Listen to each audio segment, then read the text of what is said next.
ভৈরবের মানুষ, ভৈরবের ছাত্র জনতা, ভৈরবের সাধারণ মানুষ ট্রেন আটকে ট্রেনের মধ্যে পাথর নিক্ষেপ করতেছে। তো আগে কথাটা শুনেন, তারপরে মন্তব্য করেন।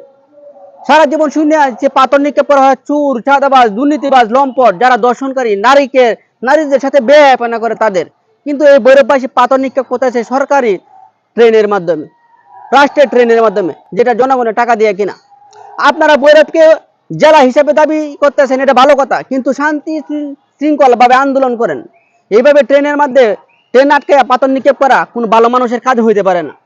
আপনার সরকারের কাছে দাবি জানান, আন্দোলন করেন, কিন্তু ঘন্টার পর ঘন্টা সড়ক অবরোধ করে আবার ট্রেন আটকে ট্রেনের মধ্যে পাথর নিক্ষেপ। এখানে ট্রেনে মেয়ে আছে, বাচ্চা আছে, মহিলা আছে, নারী আছে, ড্রাইভার আছে। একটা পাথর তাদের চোখে মাথায় গিয়ে লাগলে যদি গুরুতর আহত হয়, তাহলে একটা মানুষ মারাও যেতে পারে। প্রিয় ভৈরববাসী, এতদিন জানতাম যে ব্রাহ্মণবাড়িয়ার মানুষ খারাপ, কিন্তু আজকে আপনাদের এই ঘটনায় প্রকাশিত হলো যে মানুষ হিসাবে আপনারাও খুবই খারাপ, আপনারাও খুবই নিকৃষ্ট। শান্তি শৃঙ্খল ভাবে আন্দোলন করুন, সরকারের কাছে দাবি জানান। ভৈরবকে জেলা না বিভাগ হিসাবে দাবি করতে পারেন, আমাদের কোনো সমস্যা নাই।